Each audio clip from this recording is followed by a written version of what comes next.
Hi, and welcome to the dinner agenda. This is Bo. And this is CeeLo. How you doing, CeeLo? I'm pretty good. How are you? I'm good. I'm good. What's going Yeah? on? Yeah, yeah, What's yeah. what's going on? Woohoo. I'm very tired today Why? because I was out whooping it up last night, and I didn't get into my bed until 1 a.m. You're too old for that now, CeeLo. I am way too fucking old for that. I swear to God, at like Yeah, 10:30, I was like, "Oh my God, it's like past my bedtime. I need I to go know. home." I know. How do you feel now? You're Um, I feel tired? fine now, just tired today, but, Tired. Yeah. still managed to get lots of chores done, which is good. That's good. That's good. But, Yeah, I find yeah. staying up later now, it doesn't bode No, well. It doesn't really. not at all. And we got an extra hour. I did not feel like I got an extra hour. Really? Yeah, the I daylight did. savings. Yeah, yeah, yeah, but you didn't Yeah. feel a little No, I bit. didn't feel it. No, Okay, because okay. I was in bed so late. Uh, Um, Mel's cousin, got married, and last night was like like an a engagement party? no, like, they No? got married already, so it was like a Oh, celebration oh, after the fact kinda got it. thing. Okay, okay. So, it was lots of, fun. It was, like, DJ loud music and lots of drinkies, although I was a good girl, so but Good. Mel, on the other hand, was less good, and that's Is she all I'll paying say about that. that's what you're saying, is she paying the price today? I think this morning she might have been paying a little bit of price, but she seems to have, rebounded okay, so Good. she helped me with some chores today, which is good. That's good. That's good. Mhm. Well, I got my COVID shot the other day on Oh, good Friday, girl. like Yeah. my COVID vaccine or whatever, and the flu. I got it done at the same time. But on Saturday, oh my god, I was feeling so ill Oh, from no. from the shots. I was Flu shot. actually out with my cousin. We were going to some estate sales, and, I ended up having to cut it a bit short because I was just not feeling well, and funny enough, we were actually gonna be getting together that night too, and I canceled that also because I felt like I had the flu, right? Like, that's what it felt Yeah, like to me, yeah. and, I came Or like home. you're starting to come down with something, like It's like I felt achy and feverish. That's yeah. what I felt, and just, overwhelmingly tired. I came home, I ended up sleeping pretty much the entire afternoon, and I thought, "Okay, no problem." I felt a little bit better once I kind of slept all afternoon, and, I ended up about 10:30 that night, I was ready for bed again, so I went back to sleep, and I slept all the way until 7 this morning, which would have been actually 8 because, we had the clock to go back. I have never felt so rested in my entire fucking life. I feel I'm so so rejuvenated. It's, like, insane. hating you. I hate you I right now. know. I'm envious, so envious. I know. I need to sleep. I know. You need a COVID shot then. Well, That's maybe, yeah. yeah, I need to get mine, actually, I haven't done that yet, so I need to get on Okay. it, get my flu shot, my co-shot. Yeah, yeah. Um, Yesterday, I did search for The Real Housewives of New Jersey as Oh, per your previous reco, and? but I have to, like, buy it. I'm like, "I'm not Oh, no, buying no, no, it." no, no, no, no. No, no, no, don't do that. You're gonna come over to my house, and Okay. I'm going to let you watch the first couple of episodes Okay. while you're here, and then How if come you're you have it? it's a secret. I'm not giving away my secret, but I do. I You have bought it. it. You bought No. it. No. You have, No. like, the DVDs of The Housewives? No. Oh my god. Anyway, so I No. didn't watch that, and I also looked up the Scientology one with Leah Oh, Remini. yeah. Also have to buy that, and I was Oh, kinda come tempted to on. because it got so many like, I've heard so many good things even since you were chatting about it. Mhm, mhm, mhm. So I settled on, the Nexium. There's a Nexium one, I think, on Yeah. I don't know if it was Netflix or Prime or Yeah. wherever I'm watching it, but I started watching that. It's a little slow, but, it's interesting so Okay. far. That's all I S got for you. so I have another show recommendation for you if you're looking for another show. It's, Okay. it's called Under the Banner of Heaven, and I think it's on Disney Plus. And, Dave and I are watching this right now. Sam Worthington is in it, Daniel Radcliffe, one of the McCulkin brothers, Wyatt Russell, who is, Yep. Kurt Russell's son. Oh, Yeah. CeeLo, it's such a good show. So it's dealing with I think it's based on a true story, Yeah. and it's dealing Love with, that. a murder that occurred in the FLDS community, the FLDS Mormon community. Oh, Um, it's really good. It's really okay. good. Yeah, it's really Mm, good. So, it's a I think Disney Plus. Okay. yeah, I think Dave and I have a couple of episodes left before it's done. So, but we enjoyed it right from the very first episode. We were like, okay, we're in. We're It in. held your interest, yeah, for sure. Okay, I jotted that down, so I got that Yeah, on my list. yeah, Um, and mhm, I have another update for you. tell me. A million years ago, when we started this podcast, okay, it Yeah. wasn't a million, but we had talked about bras.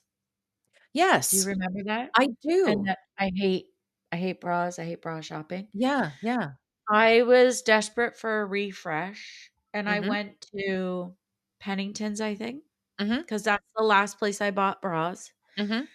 I wanted the same one. I'm going through all their fucking drawers looking for the right size and everything. I come out of there empty-handed because they don't have anything, and I'm like, "Should I just buy it online? That's probably easier. I know Yeah, exactly what I want." And then I'm like, "You know what? If I'm gonna buy something online, I should get a NYX bra because remember I said I would buy a NYX that's bra." right. That's right. Okay, and? I did. I got Mhm. it. Guess the And? girls are in it right now. I And? ordered I ordered my, Good to Go Seamless. Okay, good to go That's seamless. the Okay, one. Good to Go okay, Seamless, and it's quite comfortable. It's kind of, like, cottony and not, like, satiny, so I don't know if it okay. would be, like, a w under your work clothes kinda bra, but it's definitely been perfect for me this weekend, so And that's my support? rec out. And support is good? Decent level of support, yes. I feel like if it was a little longer under the Mhm, boobage just to mhm, keep things all mhm, in mhm, there, mhm, that would be better, but, mhm. yeah, it's quite comfortable, and Okay, it's so hard to find something comfortable, so okay. that's I'm my going to reco. Okay, good. I'm Yeah. gonna order one then because I wanna have, like I need some new ones anyways, just comfortable ones to lounge around with, Yeah, like, yeah, or just total. to pop out to the store kinda thing real quick. So, Yeah, yeah, okay, good. Well, okay, so if you've got a recommendation for that, I've got another recommendation for you. Um, okay. well, maybe not for you, but for our listeners, I don't know, because you don't tend to wear makeup. I think sometimes you do on occasion, but it's not on the regular. So I was remember I was telling you about my dry eyes and having a lot of trouble with my dry Yes, eyes? Okay, so yes. I was out for dinner with a couple of friends, and one of the girls had said, "What eyeshadow are you using?" And I said, "I'm using Clinique." And she said, "Oh my God, I had such reactions to the Clinique eyeshadow. You may want to, see if that might be causing some of your issue with your eyes too." And I thought, Interesting. yeah, I thought, okay, that's whatever. Anyways, so I ended up going and buying, um, first of all, I bought Neutrogena mascara because it Uh-huh. said that it was for sensitive eyes. And Okay. then online on Facebook, they had these advertisements for an eyeshadow. It's like an eyeshadow pencil. What are you laughing Yeah. at? What are you It's laughing true. at? You and my wife are the same. There's, like, somebody markets something to you on Yeah, Instagram or Facebook, yeah, and it's in the cart, purchased, and on its yeah. way here. Yeah, yeah, yeah. So this is an eyeshadow pencil. It's from a company called Thrive. CeeLo, I bought their eyeshadow pencil, and I used the eyeshadow pencil and the Neutrogena mascara. Yeah, I have not My eyes have not felt that great, and I can't tell you how long. I was actually able to wear that makeup at work all day and and come not home feel and not feel like, "Oh my god, I gotta get this makeup off my face," because that's what was actually happening before. I would feel like, "I gotta get this makeup off my face."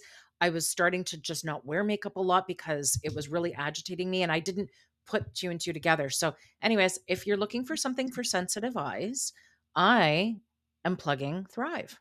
That's all okay, I'm plug saying. Thrive. You can Mhm. plug Thrive all you want, the last time I wore makeup was your wedding, and the time and someone did it for me professionally, and the time before that was probably my wedding when someone did it for me professionally. Although I do wear mascara regularly. You do? I might go for, like, work days, yes, Yeah. I wear Oh, mascara, that's kind of it. But okay. I have the I still buy the Maybelline pink and green, like, the pink tube with the green lid. Mhm. I don't know. It's just what And I've you're always okay. bought. Yeah, That's all I yeah. ever wear. It's Okay. just how it is. Well, Yeah. if you're looking for a mascara for sensitive eyes, Neutrogena, for Neutrogena. me was like the bomb. Absolutely. Okay. You gonna Absolutely. get, some fake eyelashes like Tanya Haddock's from Chimp No. Crazy? Oh god, no. You know, it's just so bad. I actually tried, talking about Mm. ordering some stuff off of the internet, like off of Facebook and Instagram. So Yeah. they had this, magnetic fake eyelashes Yes, I where keep seeing those. okay, so there's this one was you would put on, like, a liquid liner because I ordered them, so that's how I know, right? So you Uh-huh. would put on this, like, liquid Of eye course you li liner, and it was, like, magnetized, and then the eyelash would, stick it would magnetize Mm. to your eyelid, and that's how the eyelashes would kind of stay on. CeeLo, I put that thing on, I had it on for maybe a second, and I pulled them right off. They were so uncomfortable. I felt like I had, like, a brick on my eyelids. Like, it just felt really heavy, and I wasn't comfortable with At it at all, so I at tossed them. no point when you're putting basically liquid metal on your eyelid What did you is that? think, "This is not a good idea?" It's not liquid metal. It's not like How you're does a fucking magnet stick to it if it's not liquid metal? I don't know. It's a fucking Oh. magnet in the shut Oh. up. Mm. It's okay. I'm Anyways, like, I tossed them. mm. I tossed them because they were so flippin' uncomfortable, so it's done. I there is so much I said on the last episode, I think there's so much eyebrows out there these days Yeah. and so much eyelashes out there these days, but yeah, I can't quite get into it. Um, and the last I have one more quick update for you. Tell me. One more thing. A few weeks ago, I went with some friends to Bar Plus Karaoke. Oh my god, that's awesome. Have you Yes. been to that place, Bar Plus No. Karaoke? No, but I have been to karaoke before, and it's a hoot. So what is this place? Yes. Mhm. So, it's all, like, little separate rooms, so you Mhm. book your crew and you get the size of room that's appropriate for your party, Yeah. and then your door is closed, so you Mhm. have to go out of the room to go get a drink or whatever, and then you come back into your little room, so it's Mhm. just your people in the little room. I Mhm. thought, "Oh, that's" I'm thinking of it at this point like, "Oh, this would be fun for Iz to do, like, a little party with Yeah. her friends or something." Yeah, yeah, yeah, yeah. It was so much fun. They were Okay. requesting all these songs. I have to say, I was with some younger people, like the Mhm. millennials, Yeah. possibly even the Zs, and there were a few songs in there that I did not quite recognize, but then Mhm. there were some that I was perfectly happy to sing along to, with or Mhm. without a mic in front of me. Mhm. But then they passed me the iPad and they're like, "Wha like, here, go, like, pick a song. CeeLo, pick a song." I'm like, "Okay." So I'm like, "What the fuck do I Lord. even look for?" So I was like, "Well, I can sing along to anything Bette Midler." No, Put it you on. didn't. They I didn't even know who did. she was, did they? Did they I know who don't she think they knew was? they didn't know who she was, they didn't know the song, and it was like I was like total Debbie Downer in that moment. So, if you're going to have a fun karaoke night with some younger people, don't request Bette Midler. It's bad. It's bad. That's fucking funny. I know you used to love If I her. had been I out know with you all did. my gays and I requested that, everyone would have been like, "Yeah, Oh, girl." yeah. For sure, Yeah, I will never forget, like, Beaches for You, when that I movie know. came out yeah, it's like you were just, Classic. like, in love with Bette Midler. Yeah. Yeah. I regularly still listen to the For the Boys soundtrack, the one Yeah. she, did, Yeah. probably That and not Dirty too long Dancing. after Beaches, actually, but yeah. Yeah, Love yeah. it. That and Dirty Yeah. Dancing, you fucking had every word memorized of that movie of Dirty Dancing, Still do. like, oh, Lord have mercy. Gotta have Okay. some skills. Gotta Mhm. have some skill. All right, Bo. So what do we have on the agenda today? Well, today we have our special guest, Dr. Tyler Tulloch. Hi, Dr. Tulloch. It's so Hi, nice to have you Bo. back on. Nice to have you back on our podcast. Nice to be Um, back. Hi, Chloe. Hi, yeah. Bo. Last time we had you on talking about insomnia, and today we're going to talk a little bit about chronic illnesses in terms of mental health and how chronic illnesses affect people, etc. So let me just do another recap in terms of intro for you, Dr. Tulloch. So Sure. Dr. Tyler Tulloch is a clinical health psychologist and a member of the College of Psychologists of Ontario. He is also an assistant professor part-time at McMaster University in the Department of Psychiatry and Behavioral Neurosciences. And as a health psychologist, he works frequently with people living with chronic health conditions, helping them to better manage their health. So thank you, Tyler. And CeeLo, I think you're going to do a quick little medical disclaimer for all of us. Oh, yeah, this is official legal Yes, jargon here. yes. So this is not a medical pod, or is it medical advice? This conversation is about our shared experiences, and we absolutely recommend that you follow up with your doctor if you have any questions. There we go. Okay. Mm, Well, let's get into this then. So, Right. Dr. Tulloch, let's talk about chronic illnesses. So I know that you do actually provide counseling and therapy for patients who are dealing with chronic illnesses.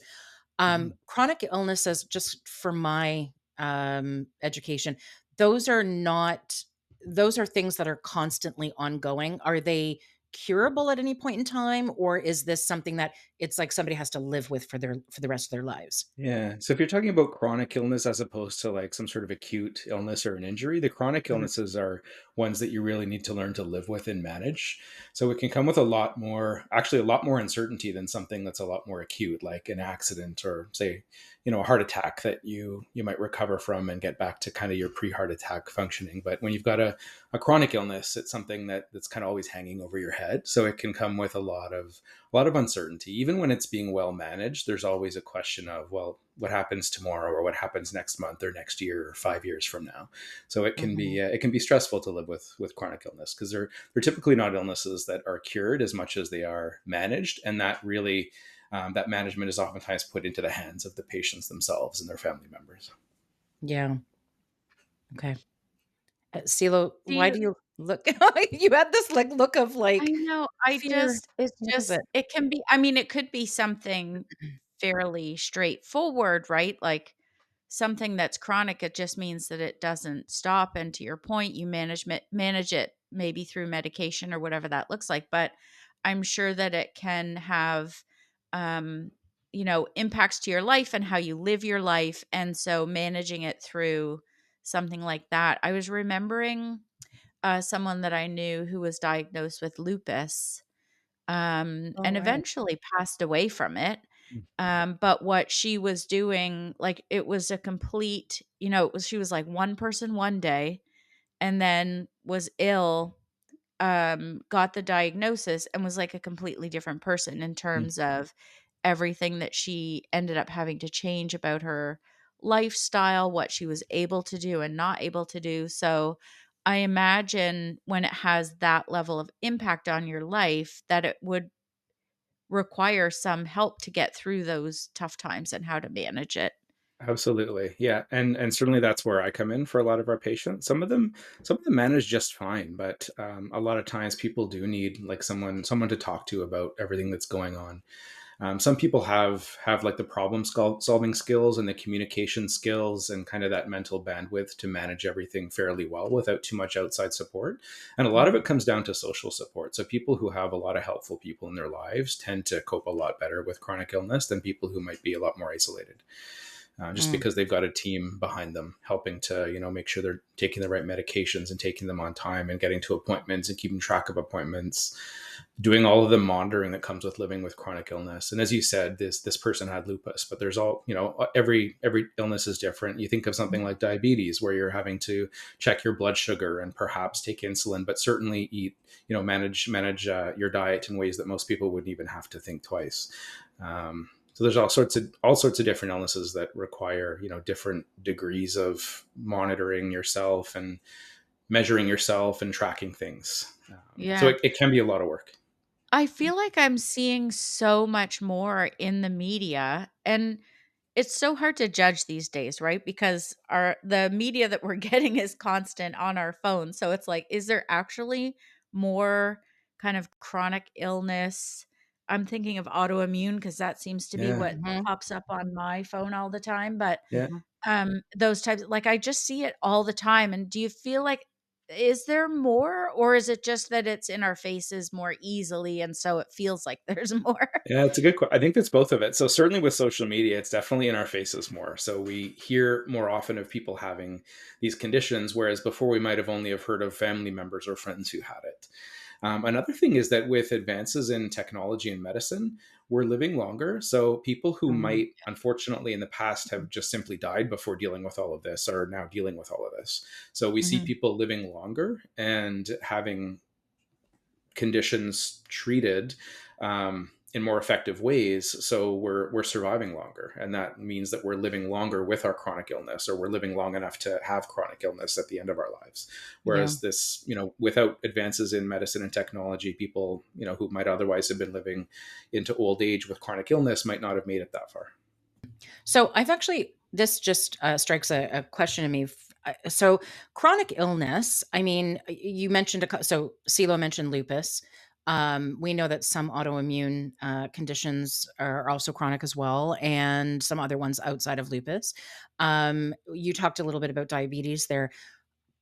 Would depression, like serious depression, be considered a chronic condition? Yeah, that's interesting. I've never thought of it that way. Yeah. I suppose it could be. Okay. Okay. I think most of the time when you think of chronic illness, you're thinking more of like chronic medical as opposed to mental. But Mm. depression can certainly be chronic, so I guess you could think of it in that sense. Okay, Mhm, okay. mhm. And how does a patient actually seek out assistance? So I know that people can look up therapists on their own, but I Yeah, also know that you're connected with a hospital. Explain a little bit about how somebody who gets diagnosed with a chronic illness would actually obtain yeah. therapy. Yeah, and I mean when we think of that, like ideally they'd be accessing it for free, right? That's what we would hope for everybody, is that their medical team or their specialists at the hospital could hook them up with someone to talk to free of charge, Hmm. which fortunately is the type of therapy that I can provide in my role at St. Joe's in Hamilton. Hmm. So I work with patients with chronic kidney disease, Okay. and I am on the team, so people don't pay per hour to see me. They see me as part of their care through the hospital. It doesn't cost them anything. Really? Um, yeah. In my case, anyway. I didn't know So that that people, was available. Okay. I'm the only one of my kind in Ontario anyway. So I'm the Oh only gosh. full-time Yeah. psychologist in a renal program in the province, Hmm. maybe in the country. Mm. It's more common in the UK. So there's a whole stream of renal psychology in the UK, but not here. Okay. In Canada, in Ontario, you'll typically find psychologists in the hospital for oncology programs and cardiology. Mhm. So for patients with cardiovascular disease or cancer, there's usually access to a psychologist on those teams, Mhm. but not so much in the renal world. So I'm happy to be playing a bit of a groundbreaking role in that here in the province. I didn't That's know. Yeah, awesome. yeah. Yeah, That is, I mean, think about how important that is. Like, that's gotta be, you go into the doctor, you know something's wonky, you get this news, which is essentially something that could be life altering, and there's sure. no way to fix it. Like, how is that not thought of as we've got a therapist team or a psychologist to help you Mhm. Yeah. through, like, that should be part of the package. You think it would be a no-brainer. Yeah, yeah. Right? Yeah. Oh my But god, for that's your so average person living with chronic illness, though, like if you're living with diabetes or lupus or MS or any number of things, cardiovascular disease, normally, if it's managed by your family doctor in conjunction with, say, a specialist like a cardiologist or oncologist, mhm. oftentimes these days, your family doctor will be part of a family health practice that will have access to counseling or therapy of some kind. Oh, okay. Um, so that was something for people to look into. So if their doctor is part of a family health team, there may be some sort of counseling accessible through that. It may or may not have a cost involved. Mhm. Another thing to consider if you're looking for free therapy would be Ontario has started the OSP, the Ontario Structured Psychotherapy Program, which is free psychotherapy for believe residents of Ontario. So what you could look into that as well. So if you look up Ontario Structured Psychotherapy (OSP) online, you may find how to be referred for that. The one thing about OSP, it's a great resource. It's excellent evidence based therapy that we know is effective. It's usually fairly structured, and when I say structured, I mean it's like if you're going in with, say, major depressive disorder or generalized anxiety disorder or social anxiety disorder, there's going to be a treatment plan that's right for you. For people who are maybe just having trouble coping with the stress of living with chronic illness, Mm-hmm. they're not going to find an OSP program specifically for that. What they will find is therapy for, say, low mood or for anxiety, which can be very helpful as well. So it's not exactly kind of geared to that niche of someone living with chronic illness, but it can certainly be effective still, and it's free. So it's a great resource for people to look into. And they may, I'm going to assume that once they get in with those therapists, and they start to dive into some of the issues, that therapist may have a connection with other resources that may specialize in chronic illnesses as well that they could potentially recommend. May not be free, like you mentioned, but there might Yeah. be some assistance that way too, perhaps. Yeah, may very well. Yeah. Yeah, yeah. OSP is fairly structured. So I think Yeah. people, when they started, they receive like maybe a 10 or a 12 session protocol, and then it ends. So it's Mhm. not as though, you're seeing your own therapist for, for a Mhm. year or for months on end. Mhm. So for that, you'd be definitely looking into private practice. So not everybody has insurance that covers like a full course of counseling or therapy through private practice. Mhm. Some people might have insurance that might cover a couple of sessions, which really doesn't get you very far. So you might be looking at an expensive course of therapy if you're having to pay out of pocket for private Yeah. practice, unfortunately. Yeah. I was just thinking about that. I was chatting with some friends at lunch not too long ago, and the workplaces have upped. A lot of They have. workplaces have upped their coverage Mhm. for mental health. Let's say as a big bucket. That's probably like illegal to say for you, Tyler, but I'm using it as a big bucket. And, and like, thank goodness they did because like they needed it, their child needed it. There was a whole bunch of things going on, but there's only so much money in that to cover it. And so then they're basically paying out of pocket in order to continue with the support. And so, and I've heard sometimes in the province, if you're going for the free support route, that it's long waiting lists and it may not be as timely as you need, which is Mm. really unfortunate. I don't know how you change, that's big change. Mhm. That's big sea change. It Yeah. is. It is. Private Yeah, private practice for psychologists anyway, oftentimes it'll be 220 to 250 an hour. And insurance, I mean, some insurance plans on the stingy end might cover $250 a year. So it's like one session. So what is going to happen in Yeah. one session? Yeah. Some of the better plans cover, it would cover a good, a couple $1,000s worth of therapy, which is really what you would want it to cover to get a good Mhm. dose of therapy in. Mhm. For sure, for sure. I want to just ask you a little bit about the kidney disease that you mentioned before and how there is, this program that's offered at St. Joe's. So, Yeah. what is it about the kidney disease itself? Is it the fact that I'm going to make the assumption that people have to go on dialysis? Is that what it Yeah. is, or can you explain a little bit about that particular niche of therapy? Yeah. People with chronic kidney disease, when the kidneys eventually get to the lowest level of functioning, say under 10% functioning, they do need to make a decision. So they need to first off decide, do I want to keep living, right? So if I want to keep living, I've got to do something that'll replace my kidney's natural functioning because it's not doing it on its own anymore. So some people choose a palliative care route at that stage of the game. If, they're of a certain age and they lived a good life and they feel like my quality of life would suffer too much to be doing dialysis. I don't want to sign up for that. Some of them do consider a palliative care route, but most will start dialysis. So if you've chosen to keep on living, your options are dialysis or transplant. Mhm. So transplant is definitely, generally for most people considered kind of the best option for you, Mhm. and a living donor transplant. So if you can get someone in your life, it doesn't have to be a blood relative, it doesn't have to be a match to you specifically, but if you got a human being who wants to donate a kidney, who's willing to donate a kidney to you, that's probably your best case scenario.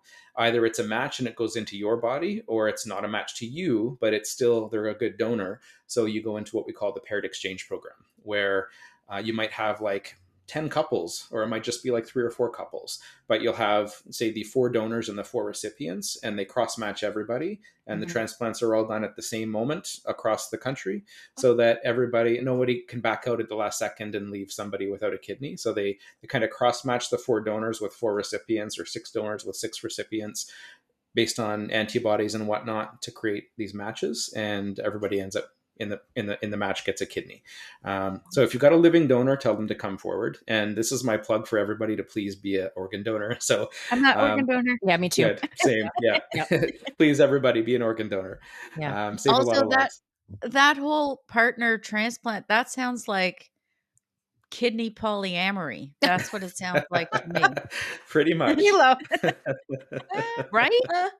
It's Yeah, so well, 'cause I thought, like, kidney is one of those ones that you can live with just one, right? So you could yeah, give your one yeah, to whoever needed it and keep one for yourself, but yeah, liver, not so much. Liver is a one and yeah. done I think situation. Yeah, yeah. kidney, I could be wrong, but I think kidney is the only organ that you can live just fine donating. Everything else, we need what we've got. Yeah. Yeah, Well, yeah. Wow. no, liver, actually, you can donate part of you're right. You can donate part of your liver. Can you? And Okay, then yeah. I believe it this, I mean, I don't work in liver transplant, but my Right. understanding is that you can donate part of your liver and then it regenerates itself. And then the other person gets part of your liver, and that does just fine for them. Helps We it. should Oh, maybe wow. fact check this later before Yeah. this goes. Yeah. Yeah, for sure, for sure. That's Well, my understanding. Yeah. I had no idea that that was the whole process that someone would actually go through in Ontario, I'm assuming, for a kidney transplant, that it was, like, managed that way. Yeah, it can be, or it can be a blood relative who is a match to the person, and then it's Right. just one to one, And it's right? a one-to-one. Yeah, Can you actually take a kidney from, someone who has just recently passed, like in an accident? yeah. Yes? Okay. Most people get deceased donor kidneys, and they Okay. don't tend to fare quite as well as a living donor kidney in terms of their longevity. Okay. So I think it's about half of living donor kidneys are still going strong 15 to 17 years after transplant, Mhm. versus half of deceased donor kidneys are going strong from 12 to 15 years post Mhm. transplant. So there's kind of like a Mm. 3 to 5 year bonus if you get a living donor kidney. And that's, I mean, that's on average, Mhm. case by case. You never know what'll happen. So, Yeah, yeah. Yeah. I've got a question here, and well, we might have to debate this one or have a convo about this one. But there was, and I know it's different because I'm going to bring up liver in a moment. But okay, first, let me ask my question: is there an age limit to someone who can actually get a kidney transplant? Yeah, so the like in terms of an age Yeah. cutoff, definitely not. Okay. But there is a cutoff in terms of your health and ability to withstand the surgery. So generally that comes with age, right? So Okay. somebody who is, you might have might have a fit as a fiddle 78-year-old whose heart is going strong, and they can certainly withstand receiving a kidney transplant. Hmm. You might have a 56-year-old who's too unhealthy to do it, right? That's Hmm. not about age, although it correlates quite a bit with age. So Hmm. generally we see transplants up until, like, I think commonly up until early 70s, and then after that it just depends on the person's general health. Okay. No, the reason why I was asking that question is because recently in the media, I don't know, maybe it's been a few months now, CeeLo, I was talking to you about this news thing that I had seen where there was a woman who had suffered from alcoholism, and she was, oh gosh, I want to say maybe in her 40s, late 30s. Like, Mhm. she was not an older person, and she had young Yeah. kids, and she had been so she had had a failing liver because of the alcohol disease. And then she was still drinking. And then I think it was she had stopped drinking and had been sober for 3 months. And she was in the hospital because her liver started to fail. So she had only been sober for 3 months, had gone into the hospital with liver failure, and the doctors refused to um, do a transplant or anything with her, even though the husband, I think, was a match and said that he would donate his liver, parts of his liver. Mm. And they had said, because they did not, I know, CeeLo, you're kind of questioning, but because they said, we don't believe that she will sustain that liver, right? Because of her Mhm. past. And she had only been sober for 3 months. And as a result of Mhm. this, she died. She Mm. died. And Wow. so that's why I was asking the question, because there's, for me, there would be a lot of controversy with that, which is, in my mind, okay, so I know on one side there's a lot of people who are saying, I have been waiting for a match. I need a transplant of whatever organ it is that we're talking about. I'm trying my best to live as healthy as possible so that way I can, uh, you know, go through this surgery with much more success, hopefully on my side. And then you've got other people who may not live as healthy of lifestyles, who are in the same boat, who need a transplant. And so I can see that there would be judgment, right? With, Mhm. somebody who's much healthier being given something like that, life sustaining, versus somebody who's not. I get that Mhm. argument to a certain extent, but then on the flip side, I also say to myself, listen, who are we to make that fucking decision? Like, Mm. who are we to say you don't versus somebody else? I don't know, man. Like, I don't know in that situation. Like, CeeLo, what are your thoughts on that? Because you look My like you, thoughts are that sounds like a Grey's Anatomy episode. I'm sorry. but it wasn't. It was a I feel real, like every season of every medical drama that I've ever watched has that whole transplant, yeah, sure, question sure, in it. Like it's yeah. I sure, don't know. I think it's absolutely a tough call that yeah. I guess there's like a rubric which the doctors would fill out and check off which Mhm. boxes and then But it's a decision made, box. right? You know what I Yeah. mean? It's a box. They're checking a Mm. box.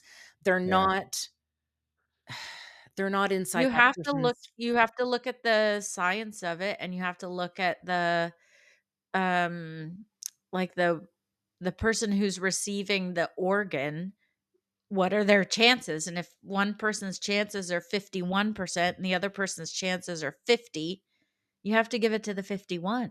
But CeeLo, I don't know, man. Like, if you've got kids, and let's say tomorrow you needed a transplant and Mel was a match for you. And the doctor said, we're not so sure that it's gonna be, would you not be like, fuck you? I want to take the chance. Mm. Give Yeah, me the total. chance. Yeah. I'm not saying I wouldn't, but I'm saying like in the mind of the doctors who have to make decisions like this and prioritize for different people, then sometimes it's always going to be sucky.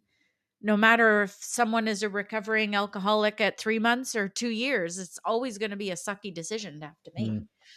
And it might boil down to two. Like we don't know what was going on with the Mm, decision making of the it's true. doctors That's true. because they probably couldn't speak freely about it. But I mean, there's a lot of things that go into deciding whether somebody is a go ahead or not for transplant, Yeah. and sometimes it comes down to their like the risk for them as well. But Yeah. like for kidney, I can speak to like after a transplant, you need to take anti-rejection medications religiously. Like you skip 1 or 2 doses a week, and within a couple of weeks, you might be losing that kidney. Oof. So there's Oh, people who get a kidney transplant, which should be lasting. We've had people where it lasted 25 years.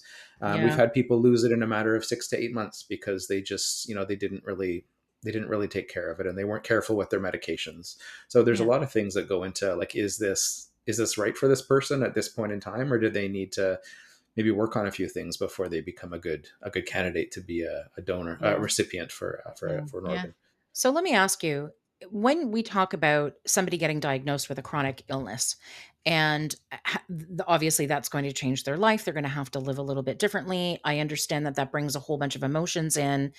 Um, do you also provide counseling for those situations where someone may have gotten a transplant? I'm going to assume that there's going to be Yeah. some emotional, thing associated with Yeah. that as well. Fear, if anything, right? Of, Yeah. Yeah. is this going to take? So, yeah. Oftentimes, it's the workup to transplant. Uh-huh. So in chronic illness, and especially with kidney disease, when it's kind of like stepwise decline, right? Like someone might be going at a certain level of functioning for a while and then something will change and things will get worse. Then they'll stay at that level for a while.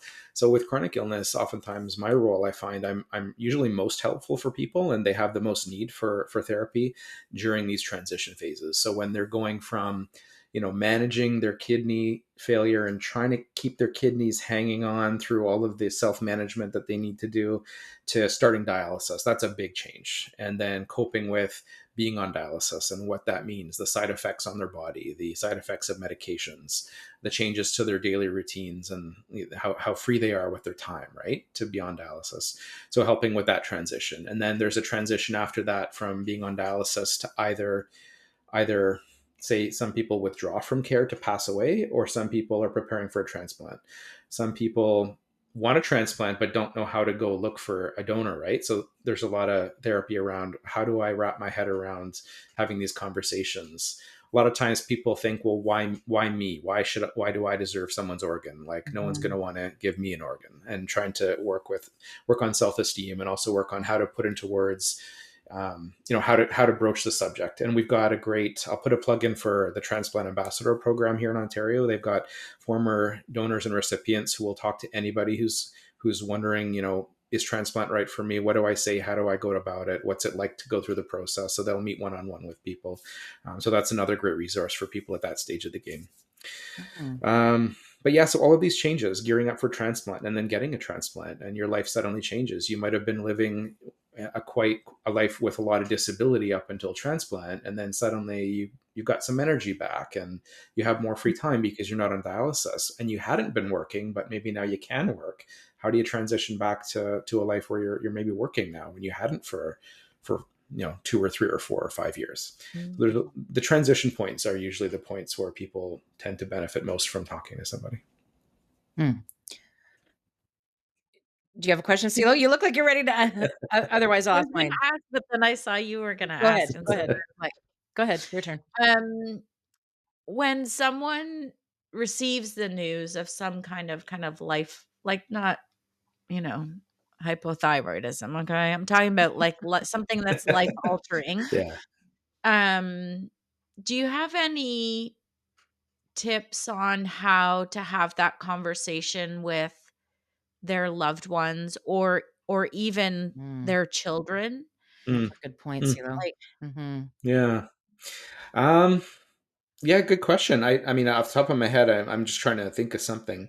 I Really, imagine I it must think, be so hard, right? yeah, Because you're digesting the information yourself yeah, and still trying to figure out what it all means and maybe what the longer yeah, term impacts could mean.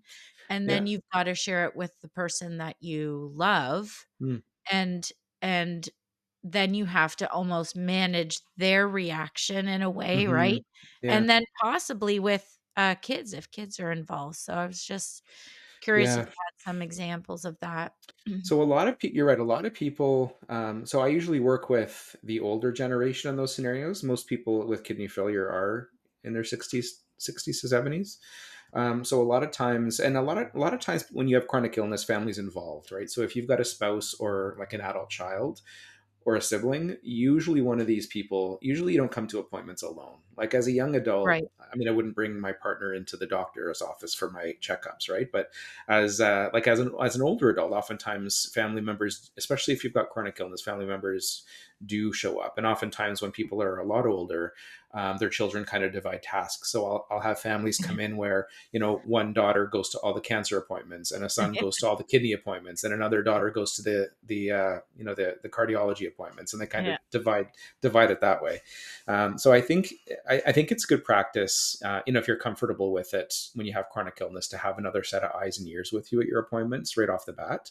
And then when it comes time to share news with people handle it differently. So sometimes people will wait. And I always encourage people to talk about it sooner rather than later. And I think for other reasons you mentioned, a lot of times people don't want to burden family members or make them worry, but that puts a lot of burden on the person with the illness to shoulder it all alone. Yeah. So if you can open up to family, that certainly gives you a bigger support network to deal with all of this.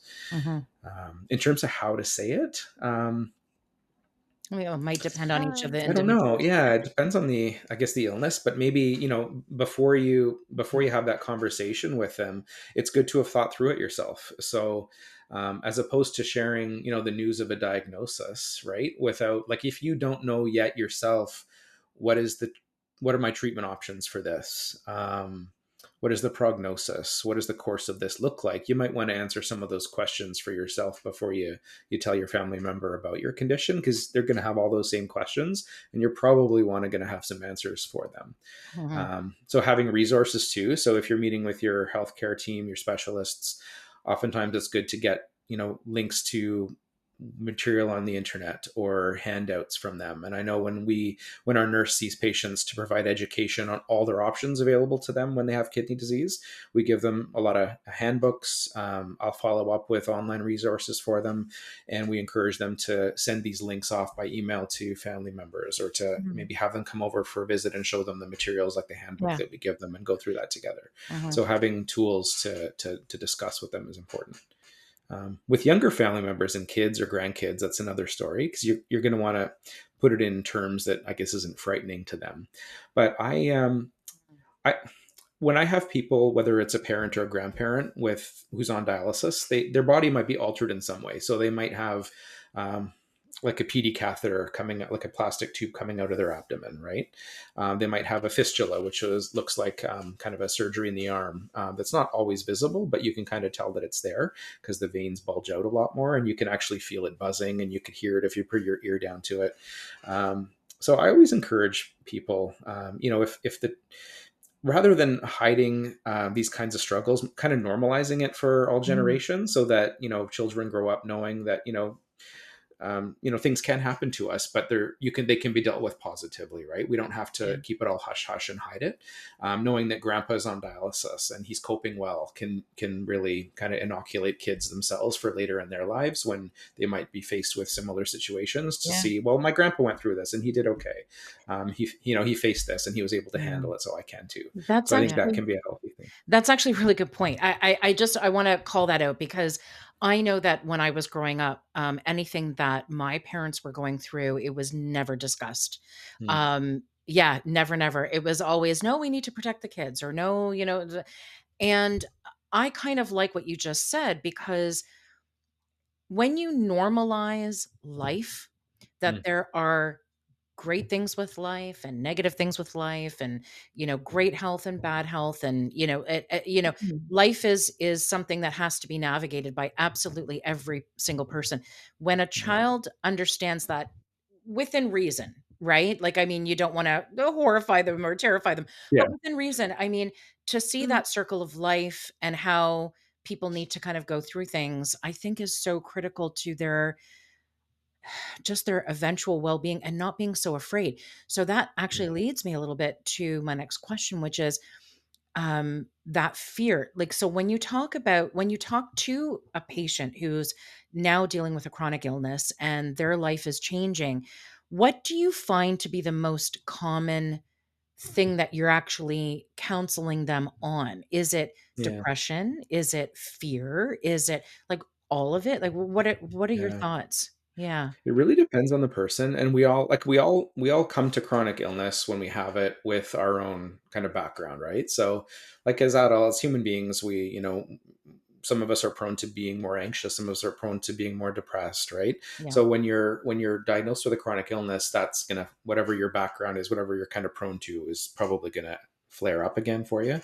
I find that usually it's anxiety or depression, but then also insomnia. So, like, when you're dealing Oh, with the stress of chronic Yeah. illness, yeah. kind of it Yeah. activates kind of the other, depression and or anxiety. Yeah. And then when all of this builds up, there's the sleeplessness as well. So there's usually a component of really poor sleep for most people with chronic illness, I would say.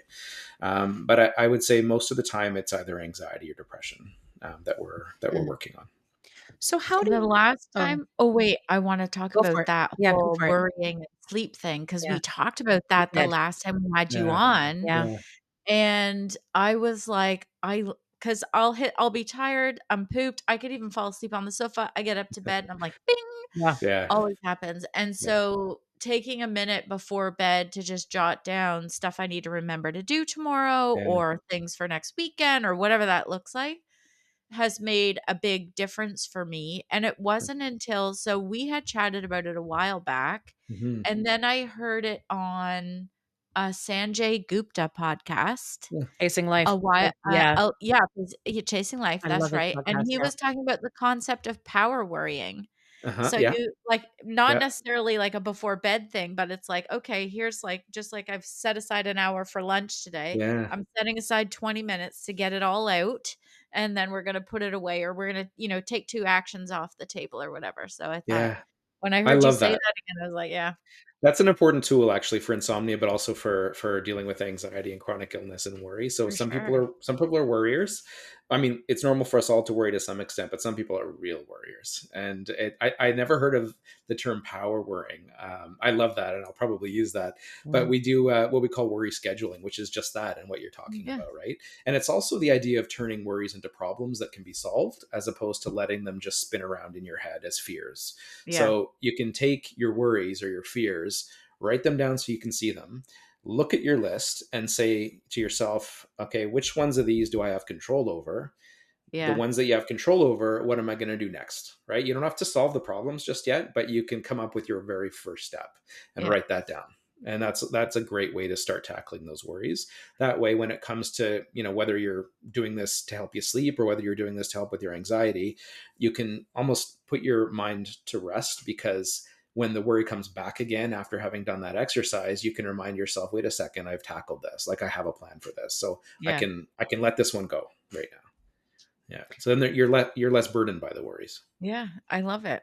Yeah, I like that too. I think that that's very smart. It's a great way to kind of work through um, that rumination that happens. You know what I Mm. mean? When you're constantly worried about something, Yeah. and that actually flows nicely to what I was going to ask, which is You're how do you? welcome. Yeah, right. So, we're like, I gotcha. No, I was going to ask, how how do you like how do you start with a patient in terms of dealing with anxiety, dealing with the depression? I know that that was a good tip that you just mentioned, but what else can somebody actually think about or do, or Yeah. what's your Yeah. advice in terms of yeah? I will use this opportunity to tell you and all of your listeners and viewers about a free online resource for anybody who struggles with mental illness as well as chronic health conditions, or Hmm. just chronic health conditions. So they can Google positive coping with health conditions, Okay. and they're going to go to a free online self management resource that is a workbook, like a PDF workbook they can download. They can print it if they want to, or just work off of the internet. And it's got, I think, 7 modules. So it's got modules for relaxation, managing worry, activating your life, so being more physically active in the face of chronic illness, solving problems, so which is learning those problem solving skills, managing depressive thinking, managing anger, and relationship building, all really important topics when you're living with chronic illness. So it's not designed for people with really serious mental illness like severe depression or severe Right. anxiety. You're, Hmm. you're probably likely still going to need a therapist for that. Hmm. But it's meant for people who are just having a hard time living with chronic illness and are dealing with things like low mood or isolation or anxiety or worry or feeling stressed, and are open to kind of using a self management tool. So positive coping with health conditions. If you Google it, this workbook should pop up. It's a That's it's a great great. resource. That's So great. yeah, so in terms of kind of the rest of my answer, so what I would do Mhm. working with people, it's depression and anxiety are certainly treated differently. I mean, one commonality in cognitive behavioral therapy, which is my background, to both of those would be eventually working on unhelpful thoughts and unhelpful thinking patterns, right? So how are you thinking about your problem? How are you thinking about your chronic illness? Are you thinking about it in ways that are making you cope more poorly than you could, right? So if you feel like there's no point, this is a serious illness, nothing I do matters, you're going to sit back and not manage it well, and things are just going to get worse. Versus if you can pinpoint things about your illness that are under your control and that you can manage better and spring into action, then you're going to manage your illness a lot better and probably feel less depressed about it. Mm. So the way that we're thinking about our problems and about what's going on in our lives and our futures matters, and oftentimes the stories we tell ourselves are really kind of skewed in some way, that makes the situation a lot worse for us and harder to handle. So if we can pinpoint the ways that our thinking is kind of skewed or biased unnecessarily, and kind of practice more realistic or balanced thinking, whether it's kind of stopping and saying, wait a second, let me look at what's actually going on here with evidence, as opposed to, having this gut feeling that things aren't going to work out for myself, and just kind of using evidence based, like looking at kind of how you're seeing the situation, and is there a way that I can see this that might be a little bit more realistic. Mhm. One quick technique we give people for that is, it's called the best friend technique. So if your best friend was going through what you're going through now, what advice would you give them? Oftentimes, it's Mm. not the advice we typically give ourselves, and it's helpful for us to recognize that. Um, just oftentimes we need to Ooh. be kinder to ourselves, or um, but that tip, oftentimes, like when we're going through something, oftentimes we're feeling a lot more hopeless, or we're more hard on ourselves. But if we say, put your mother or your best friend in your shoes, what would be helpful for them to hear? Oftentimes it's helpful for us to hear that own advice, or that advice to ourselves. Yeah. That's so That's good. awesome. Yeah, That I So, love that. yeah. one And it thing that, goes yeah, back to, like it goes back to the whole, like, treat others the way your mother, that you yeah, wanna be treated, the thing your mother used to tell you all the time when you were yeah, little. yeah, Yeah. yeah, Yeah. yeah, You know, yeah. it's an interesting concept because I find all of us are so great at giving advice to others, Mm, when they're seeking your help, but to follow your own is completely different. And yeah. something that kind of struck me with what you were just saying was when I was going through my trauma therapy, that was something that I ended up having to do as part of that EMDR process that I went through, where you would not necessarily the best friend, but it was like yourself. You were kind of looking at yourself as an external person. And what were you saying? You had to say something to your external self. You had to Mm, actually, what would you want that little child who was going through X, what yeah. would you want that little child to say, to hear and to feel and to, and I'm telling you, it does make a world of difference Mm, when you Sure. change the perception of the situation, and you have a completely different view. It's not the absolutely. same self-sabotaging view that you Yeah. typically have when you're dealing with something. Yeah, Mhm. absolutely. We're often so cruel to ourselves and so hard on Right? ourselves. But when Yeah. you kind of see yourself externally, and even think of, little Tyler or little Bo or Yeah. little Chloe, right? Imagine yourself when you were a kid. What would you like? We can't be cruel to our little selves, right? I mean, Yeah. Yeah. most of us can't. Yeah. So No. it really changes the message you send to yourself. It does. And so do you find that, there's been positive results with, the program that you guys have that you offer in terms of people dealing with chronic illnesses? Do you see the difference from patients? Like, have you s yeah. Yeah, absolutely. Yeah, and like the thing is, we're not treating one disorder, right? If we were, we could look at a change in scores of symptoms on certain measures, Mm, but we certainly see people coping better. mhm, Oftentimes, people will say just having somebody to talk to or to vent to helps. mhm, Therapy is more than just about that in most cases, but people find that a helpful aspect of it is just having somebody who cares and who's listening, and having the time, actually. That's a mhm, big one for patients who are on this journey. They do get, I mean, I believe they get great care from the specialist that they see, but oftentimes people don't typically have an hour to sit with somebody and let them just kind of reflect and ask more questions. I mean, you're going to go in to see your specialist, whether it's an oncologist or cardiologist or nephrologist, right? And they see a lot of people in the day, so you might have 15 or 20 minutes to do a quick symptom check and get some advice, and you might see a nurse or a dietitian while you're there, or a social worker, and it's a bit of a whirlwind, and then you're out the door thinking, what just happened this over the past 45 minutes? But when Yeah. you can just kind of sit down with the same one person for up to an hour, and just take the time to reflect on what's going on in your life and what's happening because of this illness, I think it really makes a difference.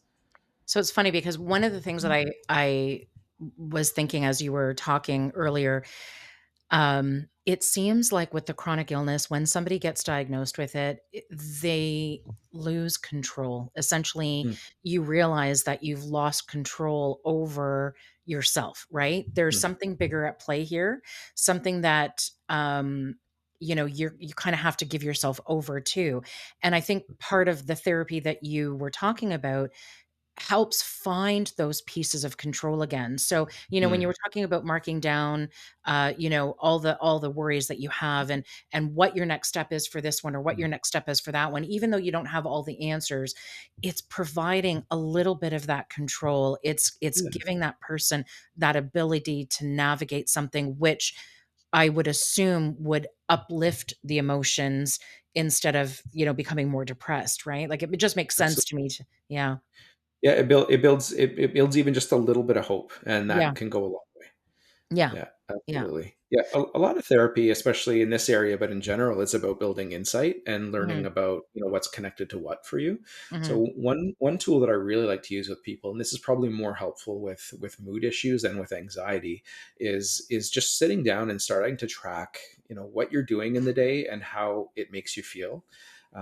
So if you were to take a piece of paper and just track, every hour or two of the day for a week, and just write down what you did every hour, every 2 hours, and how you felt. But more importantly, I get people to track things like, out of a 0 to 10 scale, how much sense of achievement was there in this block of time? How much social connection did you feel?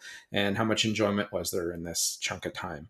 We can really get to see some patterns. So people might see, when they're sitting there watching TV, there might be a little bit of enjoyment, but no social connection, no sense of achievement, Yeah. versus if they were working on gardening with a family member. There's a whole lot of achievement, a whole lot of social connection, and probably a lot of enjoyment as well.